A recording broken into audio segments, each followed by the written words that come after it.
Zeba mene čakte, OK.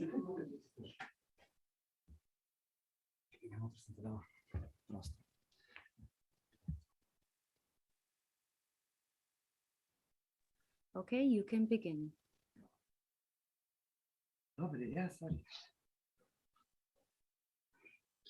Good afternoon, ladies and gentlemen. You are welcome at our special session of Everest project focused on high-performance, distributed, reconfigurable, and heterogeneous platforms for extreme-scale data analytics. In this session, you will see several speakers. My name is Kateřina Slaninová. I am a senior researcher at IT for Innovations, National Supercomputing Center in Czech Republic. And I will moderate the session. And also I will give you a brief information about the Everest project. Next speaker will be Christian Pilato, who is a scientific coordinator of the Everest project. And he is assistant professor at Politecnico di Milano. He will give you a more detailed view of the project, of the Everest project technology and the whole platform. After that, you will hear the presentation of our application cases. The first one will be focused on traffic modeling for intelligent transportation in smart cities. This talk will be done by Radim Cmar, who is a solution architect at the Sagic Navigation Company from Slovakia. After that, will follow Antonella Galizia, who is a researcher at CNR, the CIMA Foundation. And she will talk you about weather modeling and prediction, which is a basis for our two other cases focused on weather-based prediction on renewable energy production. This talk will be done by Ricardo Cevasco from the Ferco Energia company. And the last one will be focused on air quality monitoring in industrial sites. And this talk will be done by General Manager from Nuntech, Fabien Brochton. Here you can see the whole agenda. So for each talk, we have about 10 minutes, and we will have some small time for questions. So please feel free to give your questions to the chat next to the video, and we will select some of them and we'll try to answer your questions. If we will have more questions than we are not able to answer, we will answer the questions directly to the chat after the session. So time is running, so I will start with a brief introduction of the Everest project. Everest project is a Horizon 2020 project under call ICT 51, called Big Data Technologies and Extreme Scale Analytics. The project is coordinated by IBM Research. The project started in October 2020 and the duration of the project is 3 years, so the end is planned for September 2023. The overall budget is about €5 million. The goal of the project, of the Everest project, is to develop a holistic design environment that simplifies the programmability of high-performance big data analytics for heterogeneous, distributed, scalable, and secure systems. And the focus of our session is to present you our application cases and how they, and also the Everest project platform, how they can impact on the big data community. Here you can see Everest Partners. The Everest project has 10 partners. As I said, the coordinator of the project is IBM Research. The scientific management of the project is under the responsibility of Politecnico di Milano. We have also other technical partners like Technical University Dresden, which is focused on domain-specific extensions, co-optimizations and variants. Università di Svizzera Italiana, which is responsible for data security requirements. IT for Innovations is responsible for exploitation and also workflow management. Virtual Open Systems company is focused on virtualization techniques, runtime extensions, and so on. Our application cases are covered by partners like CIMA Foundation from Italy, which is focused on weather prediction models, and Duferco company, Montec company, and Sanjic company. They are, as I said, they are involved in our applications. So here you can see the three which will be presented today. Renewable energy prediction, which will be done by Duferco, air quality monitoring of industrial sites, which will be done by Namtec, and traffic modeling for transportation in smart cities will be done by Sajic. So this was the brief introduction of the Everest project. And now I will let the floor to Christian Pilato, who is scientific coordinator and who will tell you more details about the Everest project platform. Thank you, Katerina. So Christian, floor is yours. Okay. Hope you can see my presentation. Yes. Hello, everyone. Thanks, Katerina, for the nice introduction of the project and also for my introduction. As you said, I'm Christian Pilato. I'm an assistant professor at Polytechnic di Milano and scientific coordinator of the project. And in these 10 minutes, I would like to give you a brief introduction of what Everest will provide. That is, it's an environment for developing this application, big data application, onto distributed reconfigurable heterogeneous platforms. So the key idea of the project is to focus on FPGA acceleration, especially in data centers where part of the computation will be done, and where we will have most of the workload of this application. And in this case, the environment that we're going to develop is supposed to be able to integrate and to coordinate the action of different technologies, such as, for example, artificial intelligence for the part of retrieving information from the data, software engineering to organize the computation over these data centers, HPC for doing the actual computation, cloud technologies that could be used, for example, in some cases to deploy a solution, but also with some specific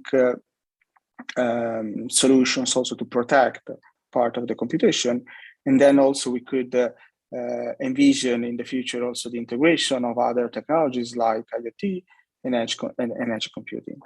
So the main focus of the project is actually, as we said, this acceleration, and especially how to deploy these applications, how to optimize this application, and how to simplify the deployment of this big data application for this architecture. So what we want to propose, and we are proposing, is what we call the Everest SDK, the Everest System Development Kit, where we have a couple of important keywords already in the title. That is development. So we want to help designers to develop applications, but not only in terms of describing the application, but describing the entire system. So also the part of the acceleration, the FPGA acceleration, so hardware design. To do so, we are putting together a set of technologies that are extremely important in this case. For sure, we have architecture for collecting, managing, exploiting the data. So actually, we need hardware to do this. Although we are not developing hardware, we are using a system platform and understand how to bridge this gap between application developers and these architectures. And to use this architecture, we need several solutions. We need virtualization techniques to abstract the hardware resources, because we could have different type of resources. We need hardware acceleration. As we said, we have FPGA acceleration, and to do hardware acceleration, we need high-level synthesis, memory management. To simplify the programming of these hardware solution, we need domain-specific extensions. We need interconnection methods to put everything together. And then we need at the runtime important other solutions like data security techniques, because it's about data. So we need to protect data, and we need to do the computation in a way that data are protected, and we need to manage the workload at runtime. So thanks to the virtualization, for example, and based on the type of the architecture, we could have a variable amount of resources available, and so we need to adapt the computation. So we are using 3 use cases for the evaluation of this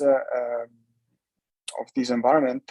I will not go into the details because already I have the rest of the session describing the use cases. I will highlight a couple of features that are important for our development. First of all, we are looking for hardware acceleration. We know that our computationally intensive applications, we know that we need efficient data management, because we have a lot of data that could be distributed, and so we could need to move data around. And in doing this, we want to do that in a secure way. Then, since we have big data, we have also the part of decision making. To making a decision, we will see that these use cases are industrial use cases, in all the cases, and so we need to take important decisions based on the data. And so we will see all the process where machine learning, artificial intelligence will be used in combination with all the acceleration and so on. And we will see also how all these parts, acceleration, will enable the use of advanced machine learning and advanced solutions and so on to make useful decisions. And so we will see also that these use cases can be combined in different pipelines. And so we can build different use cases starting from the same species. And here you see also, you understand why we have 3 use cases, but we will see 4 presentations, because we will have a first presentation that we will discuss about weather prediction models, where we will do simulations to model to do weather predictions. And this part, that is one of the big tasks that we want to accelerate, will be already used in 2 use cases. One for renewable energy prediction, and one for the monitor of industrial sites. And then we have traffic modeling for intelligent transportation, where we may use weather models, or we can just use traffic information. But you see that in all cases, we are talking about a lot of data to be processed efficiently, because we want to make decisions very, very fast. And so we need something that works better and efficient. So in general, let's start talking about the architecture, because that's important for a couple of observations that we will discuss when talking about the environment. The Everest target platforms are network-attached or bus-attached architectures composed of off-the-shelf FPGA devices. So as I said before, we are not talking about creating new hardware. We are using existing FPGA devices and existing tool chains to create the bitstream for those devices. We want to coordinate all these nodes to run them efficiently. And in these platforms, we have a platform that is provided by IBM, that is an internal project for network-attached FPGAs, where the interface logic is already designed to support the system integration. And for example, the TCP/UDP communication is already managed by this infrastructure, and is transparent to the user's logic. And this is important because in this case, the part of real hardware acceleration can really focus on the computational and data aspect instead of all the little tiny and time-consuming delays of the platforms. And then we can focus on customizing this platform with traditional HLS tools, or in general with HLS tools that can be extended. We plan to do extensions to the libraries to support the host to FPGA communications, so that at the software side, on the application side, the developers will almost not see the FPGAs. Okay, so we have communities that are really, let's say, out of the work of FPGAs, and we want to make this technology accessible to them. And in this way, we want to optimize the communication, but also the use of a cluster of FPGAs. And in the same way in which now people use cluster of CPU cores. So it is required the automatic development of binaries and bit streams and so on. So now we have this big mountain to climb that is our Everest project. And we know that we have obstacles on this road, okay? And I don't want to talk about performance and resource optimization, because those are the classic challenges for other acceleration and so on. They are not solved, but that's not the main focus of our project, because in our case, we are using existing already technologies, the FPGA technologies that are already good. We are using high-level synthesis that are already doing a good job. What we want to do is also to go a bit further, and especially we want to focus on what we think are really two important aspects for the big data community. That is the programmability of these architectures. Okay, so the community, the people, the designers, the application designers, and that's the case also for our application designers, have limited hardware skills. Okay, they are mathematicians, they are physics. They have very limited knowledge of what an FPGA is, and that's completely reasonable and understandable. Okay? And limited knowledge of the target platform, and we expect that in many cases that's the normal case. An application designer could use a platform and doesn't need to know all the little tiny details of that platform. Okay? So we want to understand the two. Let's say phases, the two faces of the coin. On one side, we want to understand how the application designers need to specify the functionality to get the best results. Obviously, there will be some code rewriting that will be needed. In some cases, we want to abstract some implementations to have the freedom during the compilation phase to do some arrangements. And on the other side, inside the Everest SDK, we want to understand how to design the accelerators and the memory subsystem to optimize the performance, to avoid the bottlenecks, to exchange the data, and to make the computation as much as efficient as possible, also considering the different resources. Maybe cases when you allocate or when you start the application, resources could be available many of the resources that you need, many of the FPGAs that you need, or maybe not. Maybe you have a part of it and we want to adapt the computation. So that's the part where we want to make everything that is transparent to the developers. And then we have a portability, because we may have data centers that have different type of FPGAs or different resources of different nodes with different type of FPGAs, or maybe we want to connect data centers with different technologies. Okay, we already know that designing an FPGA system is hard. Okay, but designing an application that is able to support many FPGA systems, and where FPGA system could be different, is even worse. Okay, so we need to understand how to describe the application, how to match them, the functionality of the application with the actual hardware details, and how to deal with these dynamic changes. I already told about them a few times. So what we propose is this system development kit, where we really want to stress the system part, so the entire end-to-end flow. So we go for application specifications. So we start from the data requirements and the functionality, when we describe the application and the requirements that we want to pass to the compilation framework. We abstract the architecture that we want to target. So starting from the target system, we abstract the details and we create a representation. of a description of the architecture that can be combined together with the application specification into the programming environment to create the actual bitstream, where the actual bitstream then will be managed at runtime together with monitoring and so on to do the actual execution. So talking about very briefly about these two parts, the compilation environment analyzes the application and creates these what we call variants based on the abstraction and the requirements.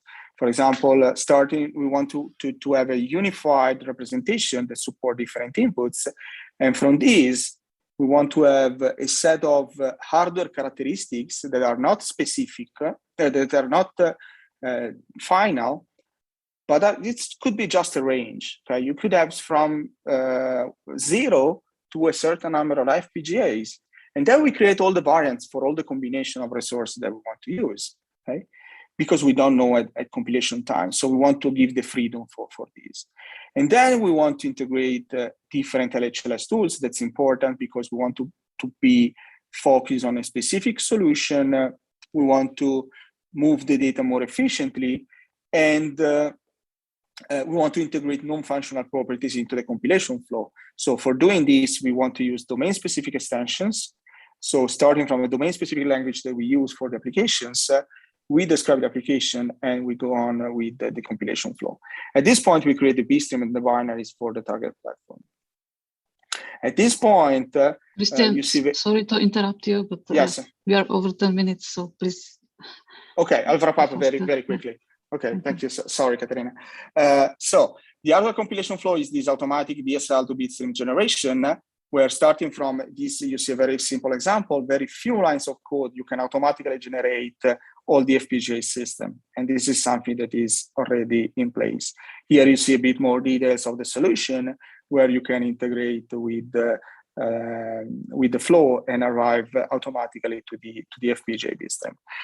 And at the same moment, at the runtime, you have the selection of these variants based on the hardware configuration. You have dynamic auto-tuning, you have virtualization of the resources, and the automatic deployment and configuration of the FPGA resources based on the application requirements, the hardware requirements, and the variants that you have.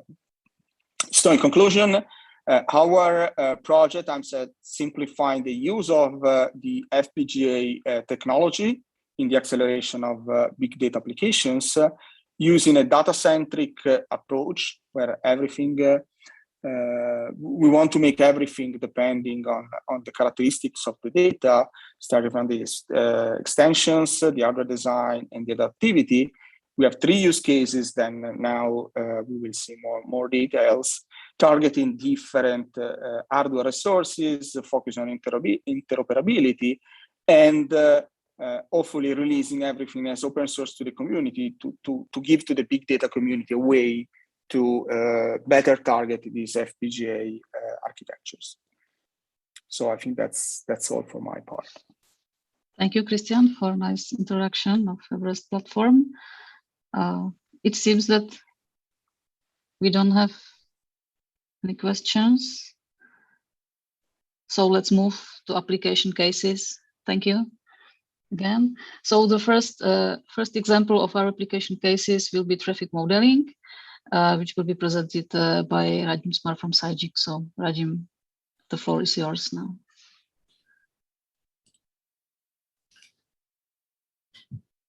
Ladies and gentlemen, my name is Radim Smar. I'm the solution architect of Sajik. Let me present our first use case, which is traffic modeling for intelligent transportation with a focus on big data. So why solving traffic? As you know, the traffic jams are still here and they're still on the rise despite the COVID situation, and it's costly. So if city wants to do something about it, we need some tools. Our solution is a traffic ecosystem, which comprised of, with center of it is a traffic simulator with some machine learning components there, and which operates on the big data, which I want to describe shortly. The functions of this ecosystem is to compute traffic profiles, which actually means some speed characterization of all major roads in the city across all time instances. Another function is the prediction function for each major road or a crossing. On base of these two functions, we can provide services such as routing service with some intelligence to dissipate traffic jams, or some tools, what-if analysis tools for traffic managers. Okay, let me elaborate on the data sources we use in our ecosystem. The primary source is the floating car data, or FCD. You can see the snapshot on the right-hand side. So it's a 1 day of data collection from a city of Bratislava. So floating car data are about GPS positions, which are associated with the speed and bearing information. These data are collected from mobile devices from the users who are using SIGIG navigation. And these data are sensed approximately each 5 seconds or more. Just for illustration, we collect around 500 million points in Europe daily. If we are talking about a city like Vienna, it would be 2 million points. So, of course, we are keeping some historical database of those data. Another important data source is origin destination matrix, which defines the mobility flow on some city grid of cells like 500 times 500 meters. So, and defines the flow between each two cells on a kind of 15 minutes interval. So here on the picture, I show like two cells, and you can see that, for example, between 8:0 and 8:15, there were 125 vehicles driving. Third source of the data is the weather data, which is about precipitation and temperature. Okay, so it looks like that we have quite a lot of data, but our analysis show that we need more, and then we need some data boosting technology. We use two functions. First one is the map matching, where we use the machine learning hidden markov model in combination with some Dijkstra routing algorithm, and this help us to infer the speed information on all road segments the driver drives. So it works like this: if the driver is driving from A to B, and for example, we only record 3 FCD points, which are shown with the red markers. With this function, we can infer all the speeds on all the road segments, which are marked here with the black markers. This gives us a boost factor of only a 5, but on average.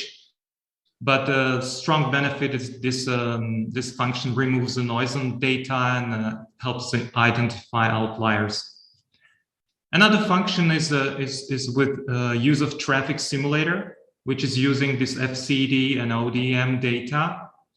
And with the reference to these data, we can calibrate the traffic simulator to the existing city conditions at a particular time instance. And this will help us to fill the gap of missing data on many roads. This function actually allows us to boost the factor of data by a factor of 1,000. Okay, let me give you a bit of feeling on the Everest methodology and technology. So this is the picture of the traffic ecosystem as I presented. On one side, one end, it continuously ingests those big data which I described, and on the other end, it provides the services for traffic prediction and for routing. Based on Everest methodology and technology, we split the system into workflows. So in this picture, our ecosystem is split into 5 workflows, and each workflow is a bunch of processing which is executed in one computation center, which has lots of data storage and accelerated components. So it's based on the HPC, or High Performance Computation Framework, which is provided by IT for Innovation Supercomputer Center. And this one is enhanced as Christian was mentioning, with a very strong focus, is enhanced with FPGA accelerators, which are provided by IBM. And here we apply the compilation and optimization techniques of Everest, especially for the AI or machine learning components, such as neural network, hidden Markov model, Gaussian mixed model. So different AI components which we want to accelerate and we need in our system. Okay, let me show you also finally some results. So as I said, there are two major inputs to the system: is the floating car data and an origin destination matrix. And then our ecosystem is doing the computation with the Everest technologies. The intermediate outputs are two data models, intermediate data models. First one is the traffic profile, which is shown with a heat map. Here, each row represents one road of a city. So there are like thousands of rows because there are thousands of roads in a city. And the column represents the time instance. And the color shows the traffic index. So red means there is a jam, traffic jam. Green means it's a free flow. And this kind of heat map, this is a traffic profile, which we obtain for all the days in the year, let's say. Another intermediate model are the prediction models. So basically it's a set of coefficients. If you think there is a neural network and for each crossing, so we have like thousands of such prediction models, which are stored in the form of coefficients. So when these two intermediate models are the basis for the functionalities of services of traffic prediction and intelligent routing. So this is basically it from my side. Thank you, Radim, for a nice introduction of traffic modeling use case. I will check the questions. It seems we have no questions. Okay, so I can ask you, what do you think is the most important, has the most important impact on big data community from your use case? I think what's interesting in our use case is the huge amount of floating car data. And we really need some intensive computation with those, and also the storage and filtering. So already the filtering is already interesting and challenging job, how to filter out the proper data, because there are like different machine learning components are working on some selected set of points, and if you need to pass those, do this filtering and selection operation and pass it to the different computation units, that's already quite a challenge, I think. Thank you. Okay, thank you for your presentation, and we will move to the weather-based part of our session. So we will start with a presentation of Antonella Galizia. She will present weather modeling and prediction. So thank you, Radim, and you're welcome. We will let the floor to Antonella. Yeah, I am. Many thanks for the introduction and for the nice overview we had up to now. Thank you, Katrina. And the other speaker, I'm Antonella Galizia. I'm a researcher at CNR, the National Council Research, the Italian one. And I also support the research activity at CIMA Foundation. As you saw, we extrapolated the weather modeling and prediction from all the use cases, and we present it as an topic point. And I would introduce you why we did this choice. I would start commenting this nice cartoon from the World Meteorological Organization that is titled "Why World Needs Meteorologists and Hydrologists."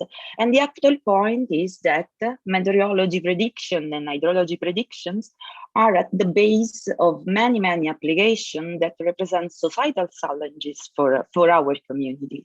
But they also provide a lot of issues from the technological point of view. That's why it is a so interesting modeling and forecasting model also for the Everest project.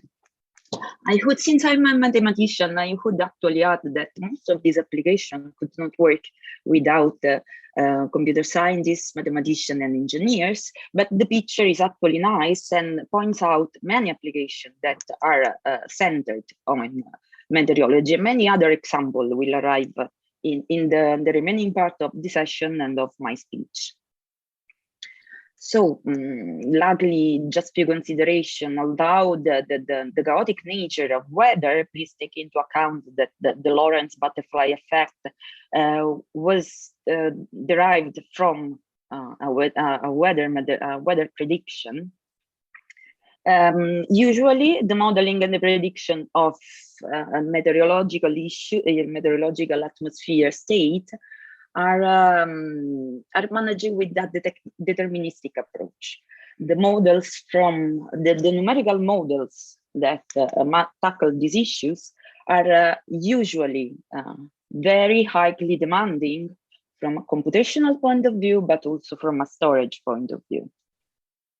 So this is a very great challenge to be able to run fastly and efficiently, and it's at the same moment taking into account stability requirements of the model, because we are talking about a differential equation that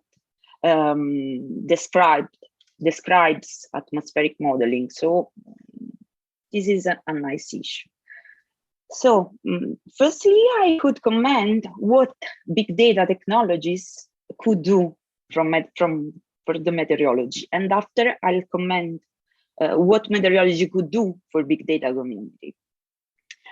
Of course, the quite recent availability, although I have to confess that I think that more than the availability is the accessibility of observations, or much more observations from the atmosphere, lead to a change of paradigm, of perspective on the deterministic way of computing, modeling, and meteorological forecast.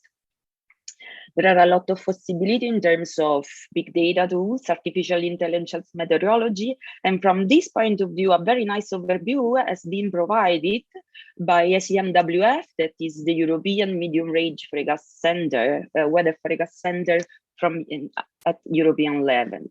And here you have the reference for this very interesting and readable roadmap they propose. And I would just give an insight about the schema they are proposing. I think that this pipeline nicely fits the idea of modeling weather prediction, because we have to collect observations that are useful for are necessary, more than useful actually, for the preparation of the initial and boundary condition for our forecast. We, in the last decade, data simulation as tools and methodologies appear on the scene to let this observation to be actually assimilated from the model, and then the predictions start considering numerical models. And then a post-processing phase is, of course, applied. And here you have the blocks of what is foreseen or what is already in place from the ECMWF.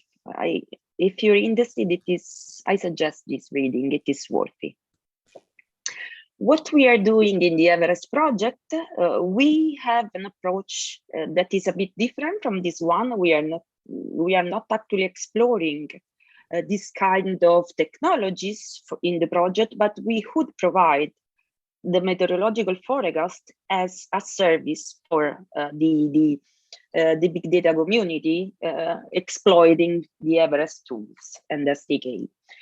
Inside the project, we run the weather research and forecasting model, that is the WRF model, usually called WRF model, that is a very popular model, community-based, it is a state-of-the-art, and it is run both for operational and research applications. It also includes a very interesting data simulation part, and we may mainly subdivide its run by considering a first phase of configuration of the models of the domains, actually I'll have a couple of pictures, and to prepare the initial and boundary condition. And then we have the most computational intensive part, again, not only computational, but also data intensive part that considers the assimilation, the numerical dynamic solver, and all the parameterization of the physics and of the atmospheres project. So here I have some schema of the kind of configuration that CIMA performs in an operational model for the Civil Protection Department, the Italian one. We have mainly two configurations. Firstly, please note that we have 3 geographical domains. It is due because of stability issues. It is a very common practice to maintain a stability for the results. And they are called nesting domains. And we go finer and finer inside each domain. As you can see, the inner one that is focused on Italy has a resolution 1.5 kilometers. And I can assure you that this is a very aggressive spatial and temporal resolutions. And CIMA daily runs this forecast for Italian civil protection. Another configuration that CIMA runs is considers the data assimilation process, and so we need to be less fine with the resolution because of the model and the high performance computing we need in order to have well scheduled timed simulations cannot go over this the 2.5 kilometers. That again is a very good resolution, by the way. And we have we perform an assimilation schema that I try to explain very simple in this slide. If you would have forecast starting at 12 UTC, you need to run your data simulation considering your data 6 hours before, not 6 hours of simulation, but 6 hours of real time, let's say. So you collect data from 6 hours before your run, and you give a first run of a simulation, then you repeat it after 3 hours. So if we are talking about 12, we are talking about 6, 9, and after the last one in at 12 UTC. And then you start with your run without more forcing the state of the atmosphere, bringing it to the actual observation that you can collect. Of course, to be PM or AM, it's quite it's just an example to understand what we do. And as I was saying, what we can do inside and what we are doing inside the Everest project is somehow customize our run depending on the use case to create weather-based scenarios that could be exploited by other downstream applications.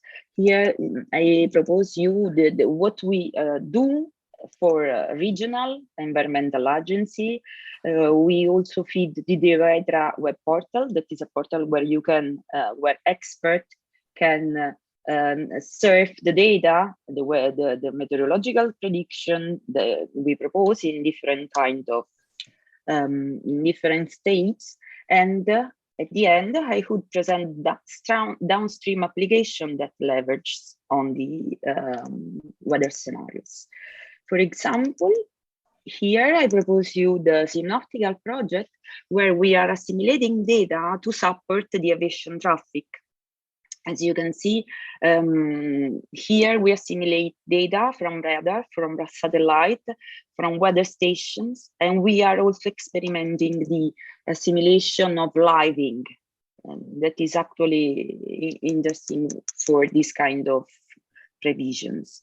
And I would propose some fancy figures of the simulation, videos of the configuration of the simulation, where you hopefully perceive the differences of the different set of data assimilated. In the Everest project, as you will see, we already support 2 up to 3 applications, and the actual aim we would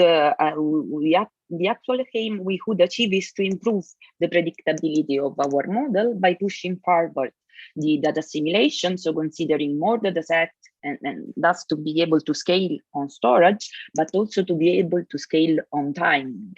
And so we would love to have, and we are working on that, an FPGA acceleration of the model, but to have more frequent update of the results, but also to try to start and test a statistical approach through ensembles simulations, with the aim of feeding weather-based application and to test the impact of such improved availability on big data community. And I think that more or less this is the message I would give today. Thank you very much, Antonella, for a very interesting introduction of weather modeling.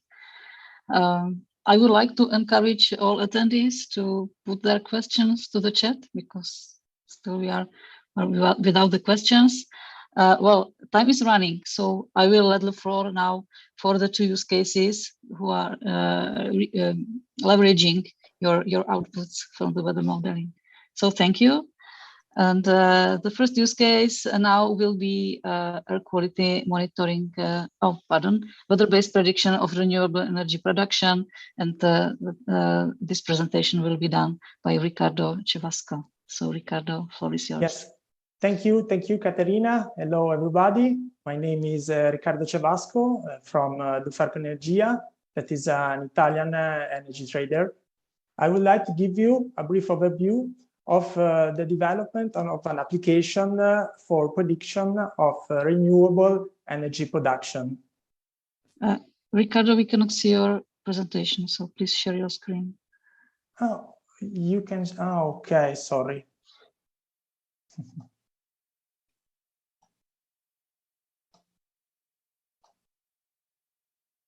Yeah. Okay.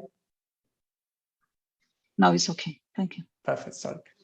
So we are talking about a particular kind of renewables called variable renewable energy technologies, VRE, that are wind and solar photovoltaic sources. So of course, we know that they are essential for the process of decarbonizing the power sector and to face the growing demand for energy in the world. So they have intrinsic variability.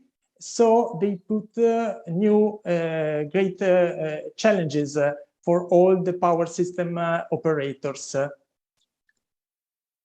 In fact, indeed, we are talking about an application that has the focus on the improvement of the accuracy of the forecasting of the power in output. To give you some indications of the growth of these kind of sources, energy sources, during last year, 91% of the new renewables installations were wind and solar plants. And of course, their increase is crucial to reach the demanding, the challenging targets we have to reduce pollutions. Last year, we know that was a difficult year for everyone for the pandemic. But the resilience of the wind power industry is very important and is a demonstration of the safety of this sector in the energy market. The most active states were China and the US. We are talking about an application for energy forecast, but the forecast you need is different in consideration of the role you have in the market. So, for example, wind farm owners have to focus on a long-term horizon because their target is to schedule their maintenance programs. If you are a transmission system operator, like in Italy, Terna, you have to ensure the balance of the grid in real time. So your focus is on a very short-term forecast. A trader like Duferco Energia has the target to sell the power on the intraday and day ahead energy market. And so, because there are costs called imbalances costs due to the errors made in the forecasting. So it's absolutely important to have a very efficient and high accuracy tool to provide the short-term forecasting. And of course, this is an action that has a great impact on the price, on the market price. So this is a cost that could be translated to end customers. First of all, to renewable power producer, and then to end customers. So it's absolutely important to maintain and to improve, possibly improve the accuracy of the forecast, the short-term forecasting. To develop an application for forecasting of VRE, you need two main inputs. Like Antonella said, the first, of course, is weather forecast. So the forecast model used for the application, for this application, has two main points. An high resolution pushing to a very detailed, a high resolution grid till 2.5 kilometers grid. And the WRF is based on data simulation. So the quality, the accuracy of the weather forecast is improved using different sources, different observations from different sources like satellite, radar, and weather stations. The second main input is by the wind farm, the plant. We are talking about a wind farm, but this application could be also used for a photovoltaic plant. It's very similar, of course. So we are focusing in the Everest project on wind farm, but the application could be used also with some adjustments for the other kind of VRE. So you need, of course, physical parameters of the plant. So, for example, power installed, abate of the wind turbines, and so on, and some other specifications. But it's absolutely important to have an historical data set for your plant. So it's important to have a great data set of power generation, wind speed, of course, and other data like power availability of the wind turbines. And at least 1 year of historical data is needed to train your models. As you can see, I highlighted the volume of the data because it's important to understand that the highest volume of data is from the weather model, the WRF in this case. So this is the reason why we are accelerating in the Everest project the meteo data, the meteo model. This is a diagram when you can see how there is a machine learning algorithm to combine all these input data to provide your forecast.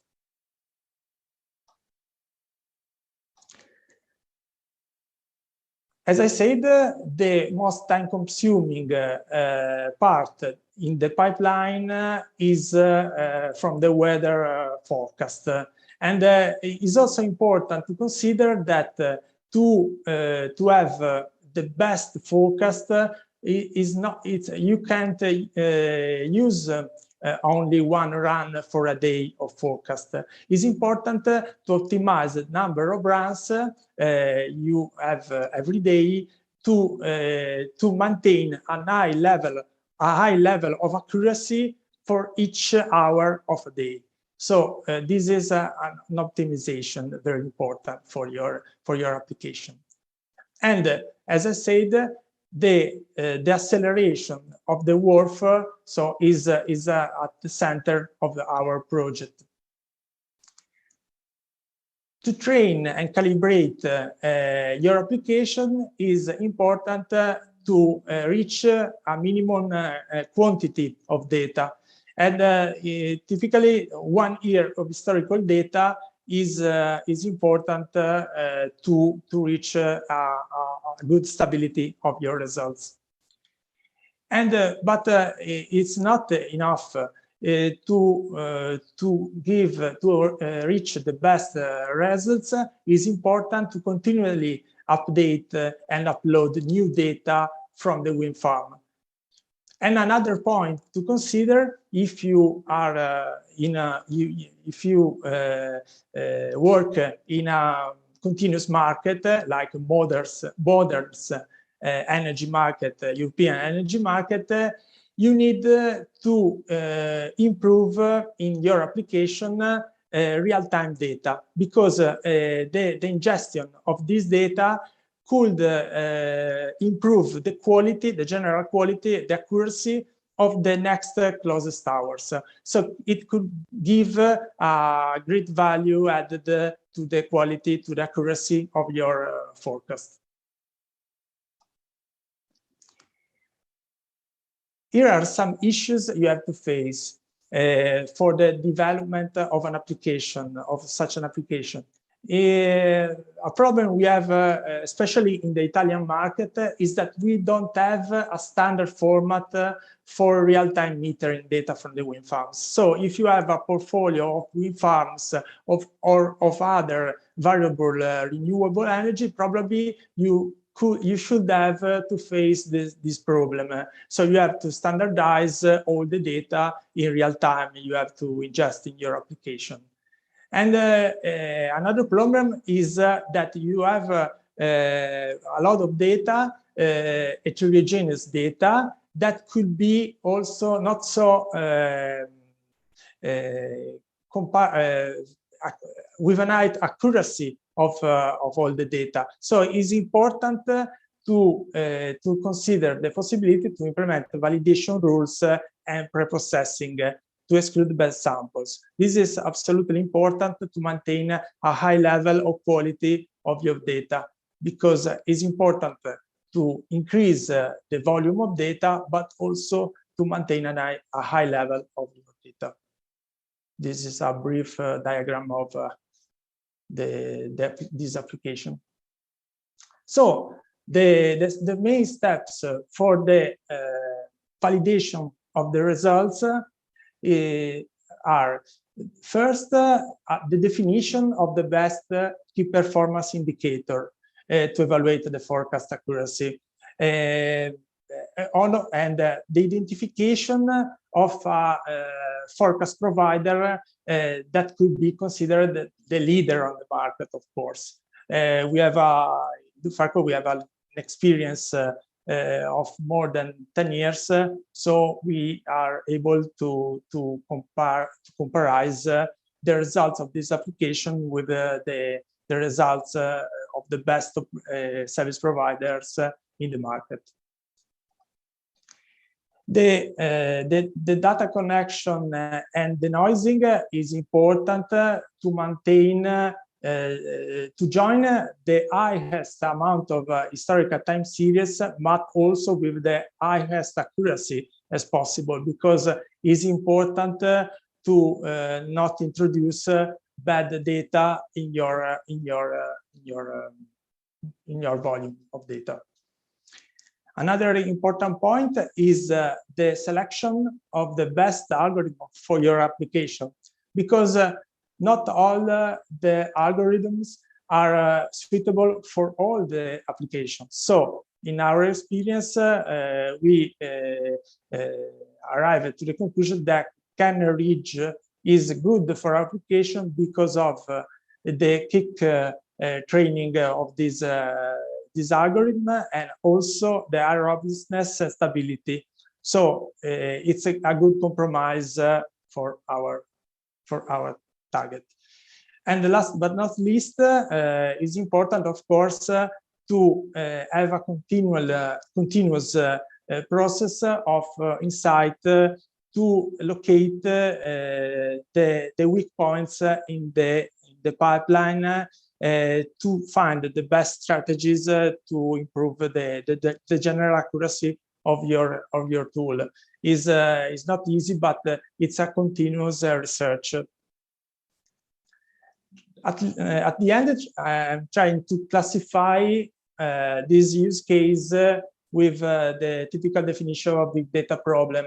As our application, or in general, an application for VRE relies on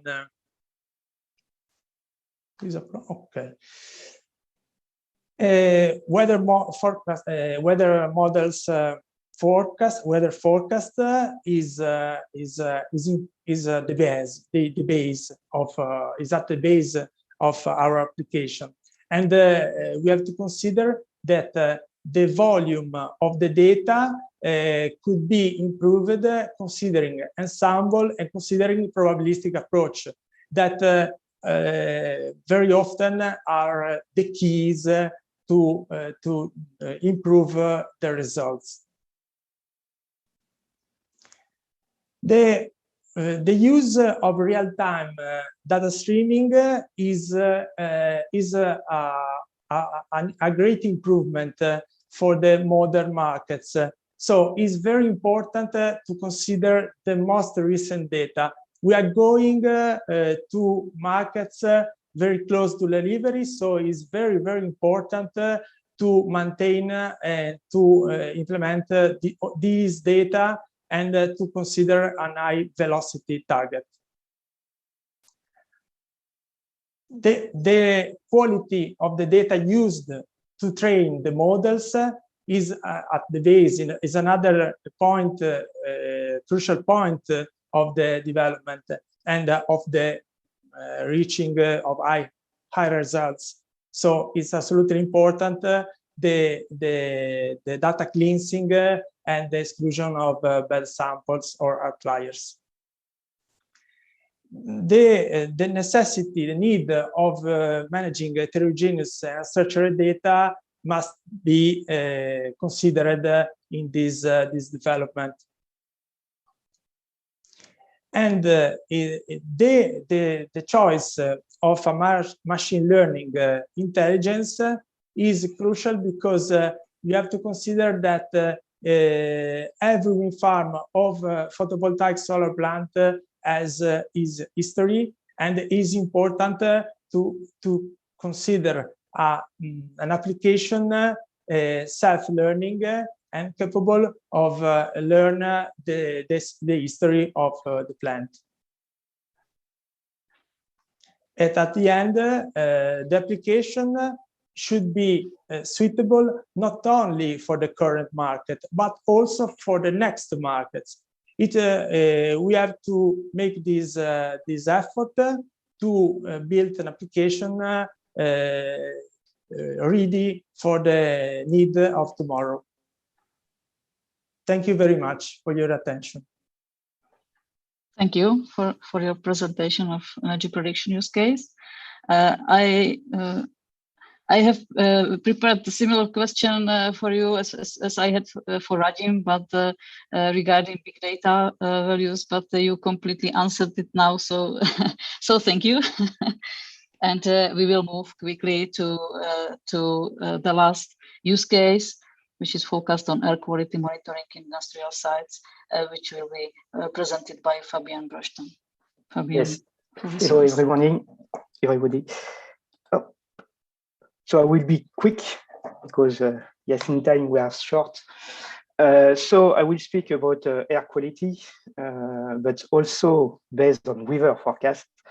So at Numtech, what we do for some industrial sites is to help them to know, survey, and forecast their pollution impact around sites. So for this survey and forecast, of course, it's numerical tools which use some data. And first one is weather data, observation or forecast, information from the industrial sites, from emissions, and after you have forecast and maps. And the question for some sites in Europe is to manage their impact, to reduce their impact, and eventually to manage their activities to reduce this impact day after day. And here it's an example of a forecast we do for one industrial site. So the site, in fact, is here in these maps. So here it's only numerical forecast, and the circles, it's where we have air quality measurement stations. And in fact, this three case is three cases for which we have problems. In this case here for this forecast, we have forecast with very high values here at the north of the site. And after, one day after, when we see the observation, in fact, in this area, it's green. There is no impact. So we have a problem of forecast. Here it's the reverse. The forecast, okay, all is good, all is green here. And after, when we see the observation, one day after, no, in fact, it's red at this location. And here it's a mixed.